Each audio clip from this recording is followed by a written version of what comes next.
Hey everybody, and welcome back to Chat with AP. I'm your host, Amanda Pearch, and fellow curious mind. This is where we kick back, have fun, and dive into all kinds of conversations, whether it's business, life hacks, marketing, podcasting, or just a bit of random banter. Get comfy and let's see where today's chat takes us.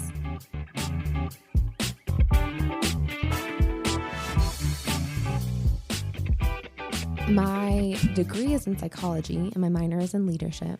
And it was so important to me when I was working just in different business opportunities. I've tried different things. When I worked for the medical funding company that I worked for when I was 19, I struggled because I felt like I failed at that job. But then as I learned, and I learned actually some of the scientific basis of leadership through my degree, I understood the only reason I failed was because there was no upper leadership in place. There was no upper management. There was a bunch of people pointing fingers at other people and just blaming and really just wanting someone to work for their own benefit.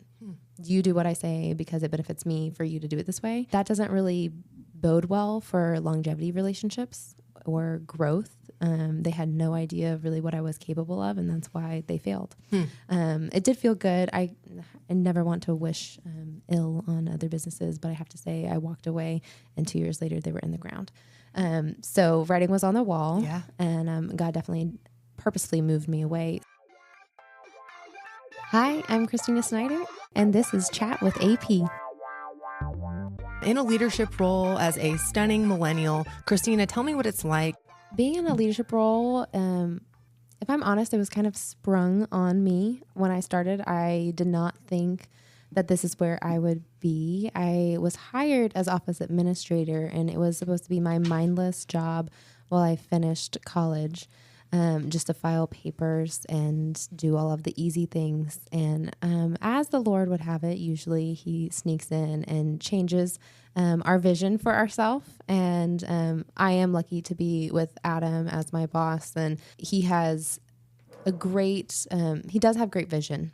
Probably saw some things in me before I saw them in myself. One of the ways that he really has respected me, I am a young business person and I am a young woman, and he gave me a lot more responsibility and authority before I thought I was able to have it and or worthy of it, really. Just gave me opportunity to step up to the challenge.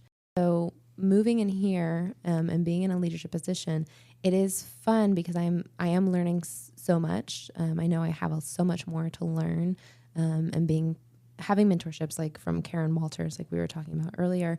All of these strong, godly women pour into me so that I can truly, actually in action, develop a culture where people like coming to work. And we do have a young staff, but the staff, that means that they're primed for growth track. Yes. They're primed for it. Yes. They're not done yet. They want more. And so like when I was talking about character, that's what I'm looking for. If I can find other young people or just people who are ready to grow, I love sitting down and developing them, because I do think that developing the person, they have the buy-in for the business. Mm-hmm.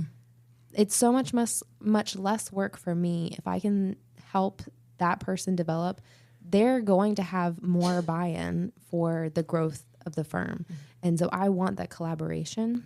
I can't possibly grow the business as much as I think that it has the opportunity or the potential to grow to alone. Mm-hmm. Adam and I can't do it just together. Every position, every single person needs to be able to have that buy-in mindset. We're not looking for robots. You know, one thing that stood out to me about you when we first met was, speaking of our group, Iron Forums, you were sharing something personal, and it was a challenge, and it was some uncomfortable news that you had to deliver to somebody. But the way that you shared that was so real and so authentic, because your primary concern was how they were going to be left. You wanted to leave them whole and with something constructive. Although this was adios, you saw the potential, you saw the talent. It just simply wasn't a fit for whatever that instance was.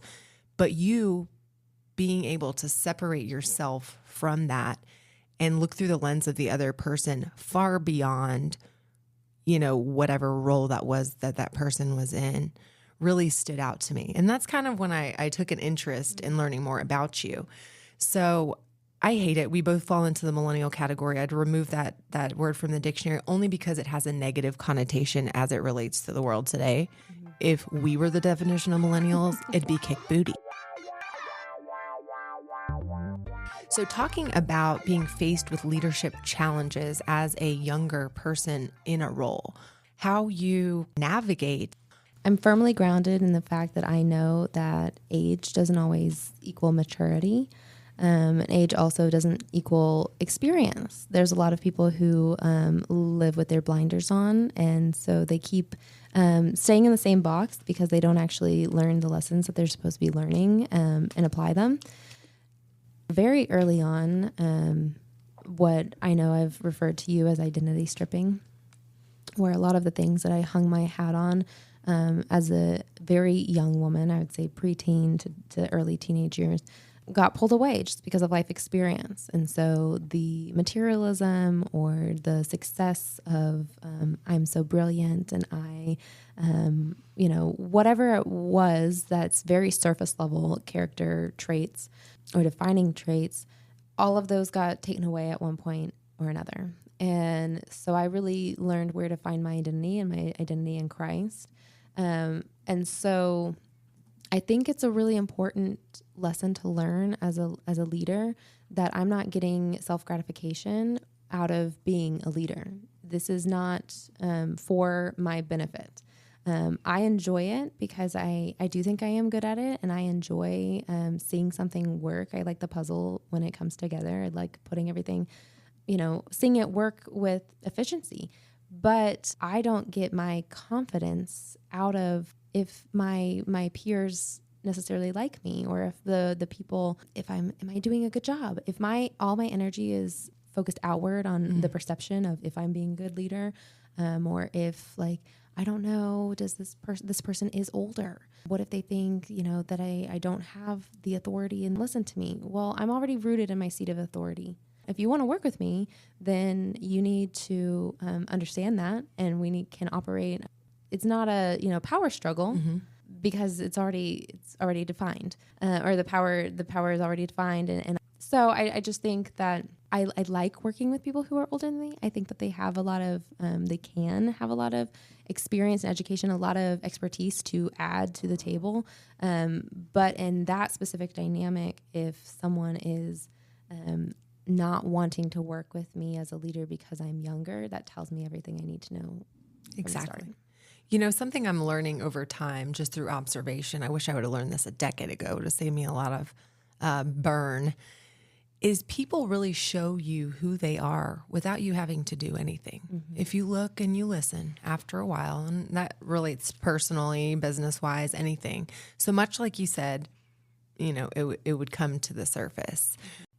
I always listen first. When I have a conflict with someone, usually it takes a lot to hurt my feelings specifically. So when I have a conflict, I come from a position of we have a misunderstanding.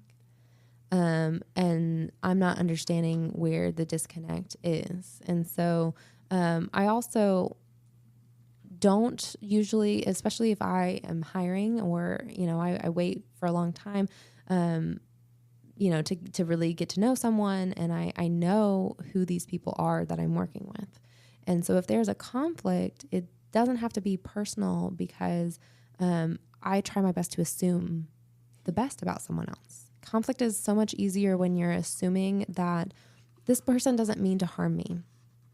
And so I hope that anyone who has a conflict with me, that they understand that I am genuine and I'm not putting on a facade, that I don't ever intentionally harm anyone, and I'm okay with saying I'm sorry.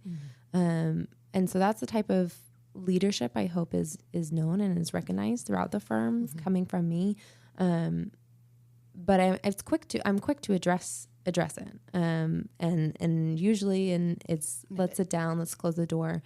I have a feeling that this is going on, and let's nip it in the bud. And usually I'd say people respond really well to direct communication and conflict, because it gets, when other people aren't brought in and gossip isn't happening, the situation, if you don't address it, it gets so much more built up in your head. Yes. And suddenly it's a huge problem, and we're having this drama, and I have butterflies in my stomach coming to work, and I'm clammy, and I'm like, my heartbeat's racing, and you just don't, it's usually something very simple.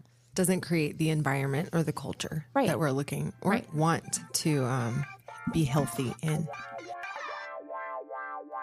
I very much enjoy spending time with you, and I learn something from you every time we're together. You mentioned strength, and I know because of what you've shared with me physically that you do things for fitness to increase your endurance and strength. But as far as the endurance, the race of life, and your ability to have grace and poise and also have authority, how does grace relate to your everyday life? Well, it's funny that you mentioned Grace. My actual middle name is Grace. And it's important to remember that because God's given me so much grace. But as I progress in my faith walk, it's super important to give God first fruits. And reading the Bible, actually, like reading the Bible is, you cannot be a functioning Christian. You cannot grow discipleship. You cannot hear from the Word of God if you're not obeying the Word of God that tells you to read your Bible. You're not going to get into the next step and hear His next instructions, because why would He talk to you if you're not listening already? Sets the pace for the day. Sets the pace for the day. And I will also say eating a big breakfast. My brain, I'm not a nice person to be around if I don't eat. Hangry. I need protein.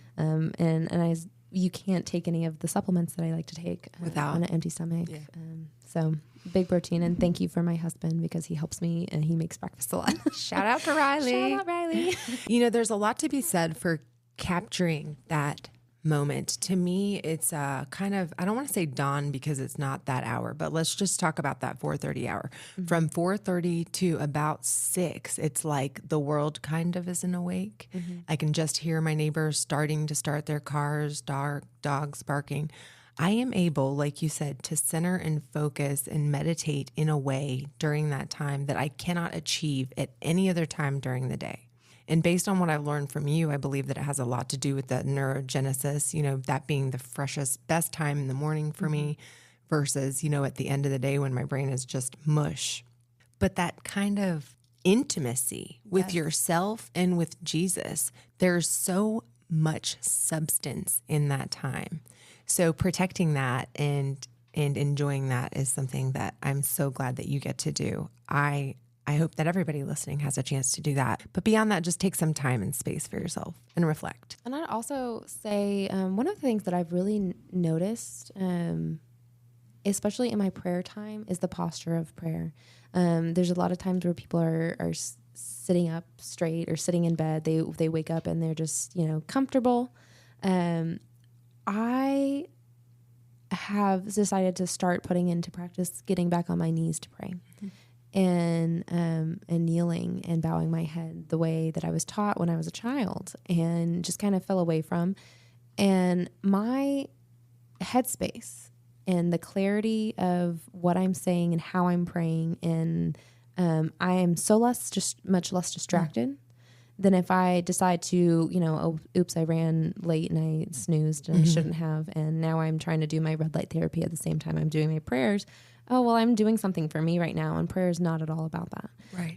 And so just thought I'd comment that it is interesting when you get into managing your morning routine and giving first fruits, really committing to doing it all the way. The posture of prayer. The posture of prayer. Well, I just hit my hat to you for recognizing that. And as we said that, I kind of sat up straight because I have poor posture sometimes. That speaks a lot to attentiveness and being a good steward and all the things that we were talking about before. So something that I really enjoy sharing with our listeners is some tools, some takeaways, or some things from personal experience. Speaking to young professional women who are listening, share with our listeners 3 things that you've learned over the past 5 years. I would say above all, learn the lesson of delayed gratification. If you don't learn delayed gratification, you will be sorry.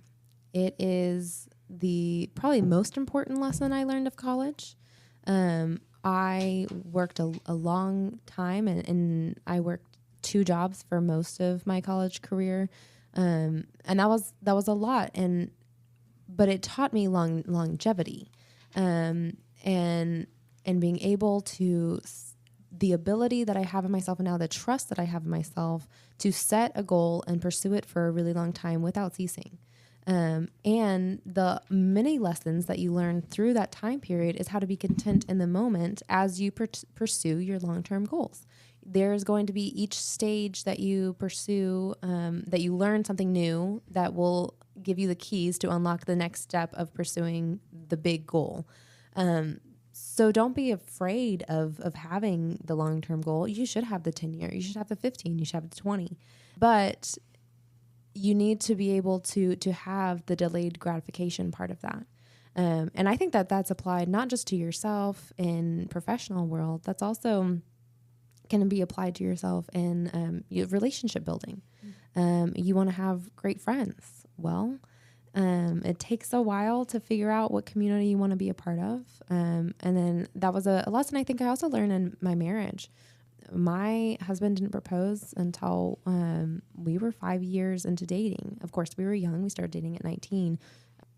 But I never once put pressure on, because I knew that he needed to develop more. We both needed to reach, specific goals.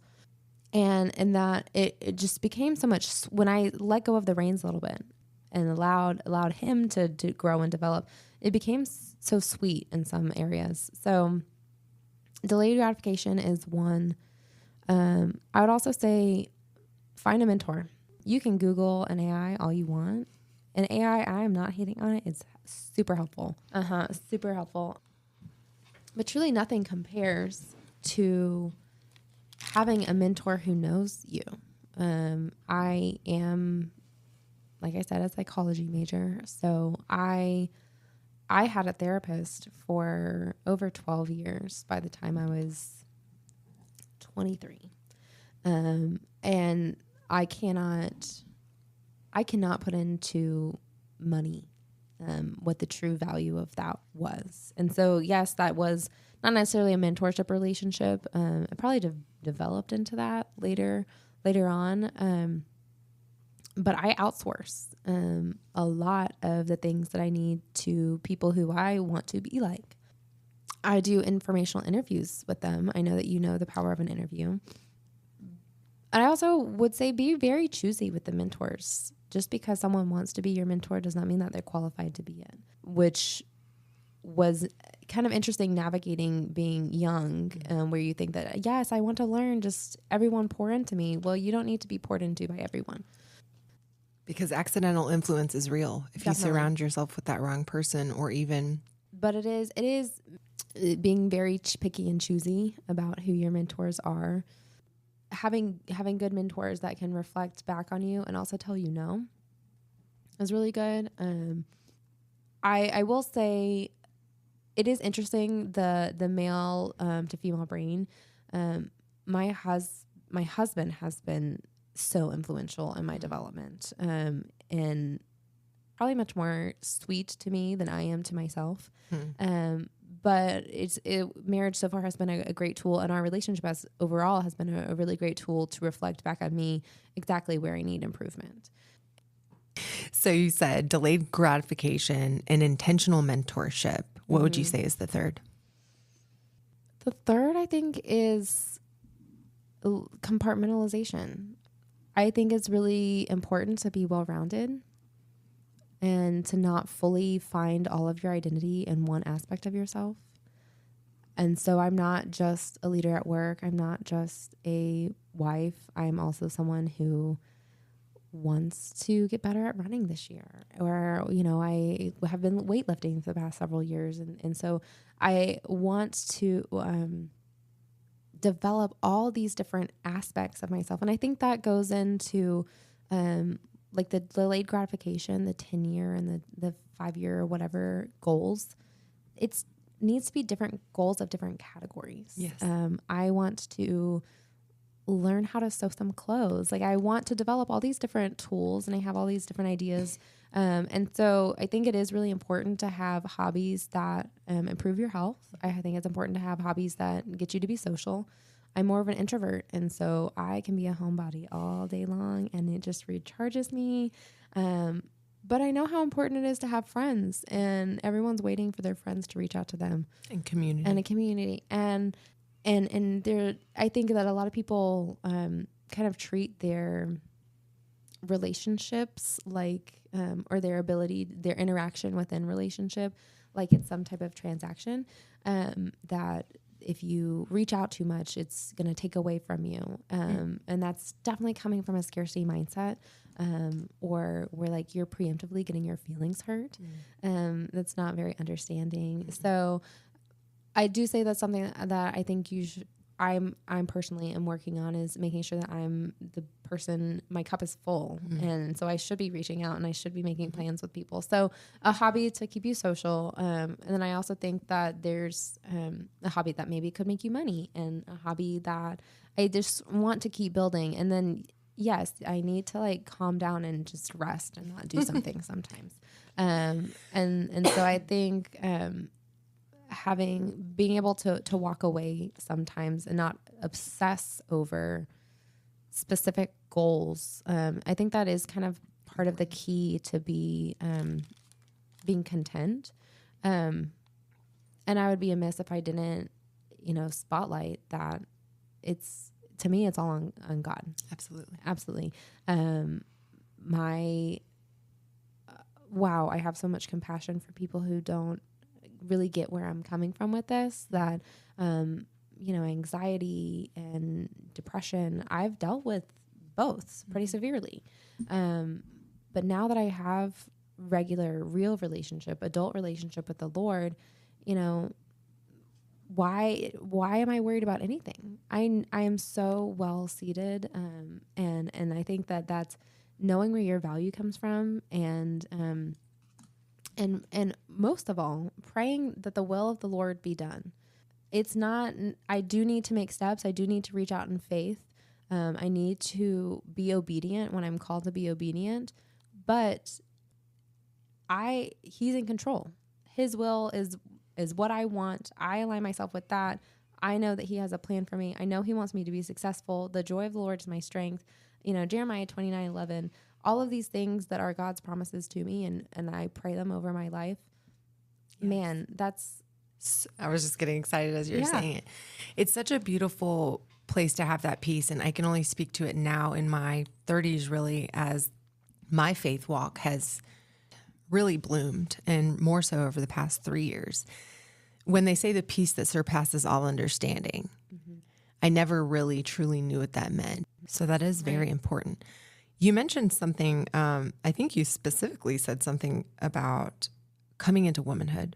You can't bring into womanhood. I recently read, and I think I recommended it to you, a book called The Covenant Woman, just a 120-page read. And it's about us as women in Christ taking our blood covenant seriously and actually taking the crown, because it belongs to us, and how to use our faith as a recipe for power, for blessings. And it's truly, truly an amazing read. And I do just want to share that with our listeners. Go to thecovenantwoman.org and learn about Shayla Gordon. She is the author. There is a podcast accompaniment. I'd be silly if I didn't say that too, but I highly recommend it. And then I think you had a recent read that you might like to recommend to our lady listeners. Yeah, I have been talking to Amanda about the Woman Code. And that is less spiritual, but more just information gathering about, I could go on and on. I'm not going to go on a deep dive on my biopsychology. And but it's so important. PFAS. But when you do have long-term and chronic stress or anxiety, or long-term and chronic depression, it does have an impact on your hormones. And the reality is that a lot of young women are having issues with their hormones. If you look at the fertility rates in America right now, it's pretty alarming. And people I'm not going to be presumptuous of everyone it's your body and you can choose if birth control or whatever is the right choice for you. But I don't necessarily think it's informed care all the time. I know that I was prescribed way early in my adolescent years even a form of hormonal birth control that was supposed to fix some things that I was dealing with in my body. And of course, it doesn't fix anything. It only masks the symptoms and prevented a mind-body connection for me as I was developing into a woman. And so that compounded with a lot of long-term mental health struggles just while I was going through and experiencing life.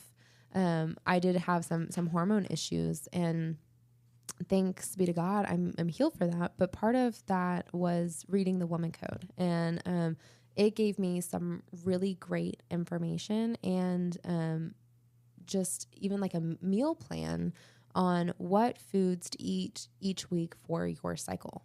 There's not really a whole lot talked about. Women who are trying to get pregnant know that you ovulate, and then everyone, as soon as they turn 14 or as soon as you get your period, know that you have a menstruation week. But no one talks about the other 2 weeks, luteal and follicular, and the order that they go in and what's happening in your body, and why, we have a 28-day cycle, hormone cycle, while men have a daily hormone cycle. And that's why all the men wake up just like, yeah, ready to go. and sometimes I'm like that, and I'm, feeling great at my 4:30 in the morning. And other times I'm like, no, I'm good, thanks. But understanding myself, it just helped bring knowledge to that area of my life and understanding I'm not crazy. One, and then also just being a good steward of my body the way God created me. And I felt such a connection to him, and then healing for myself truly when I started eating the food that God has provided that has higher doses of certain vitamins throughout each week that helped my body according to what it was going through. It is hopeless sometimes when you don't have all this information readily available, and when you don't know where to start the resources with. I want to have a lower tox home. I don't necessarily want to be wearing fragrance all the time because that is an endocrine disruptor. The makeup that you put on your body, there's just so many different areas. And so I won't say that I'm an expert by any means, but it is something that I did have to go through, and I kind of went through it. It became my obsessive hobby, for I'd say honestly 2 years before I feel pretty confident now. But the Woman Code, Alyssa, I want to say Vidi, she is the one who wrote it, and you can get the, I think, hardcover or paperback on Amazon. I got one on Amazon when you recommended it. It's also connected to the Flow app, which I think you need. I've heard of. Yeah, the subscription for 4. And a lot of people have the Flow app, but don't realize that there is a great resource that was written by the creator of that app. Education is something that I think you take seriously, Christina, not only personally, but professionally. And the links that you go to as a natural, curious mind, kind of like me. So the fact that you went through all that trouble to learn about yourself and to find all the right resources and tools is no surprise to me. All right, my friend, thanks for sharing time with me, and thanks for sharing your wisdom with our listeners. If you'd like to connect with Christina, you can find her on LinkedIn. And you guys can find me at amandapearch.com. All right, Christina, thanks for joining me. Thanks so much for having me. Visit amandapearch.com to learn more about purpose-driven podcasting.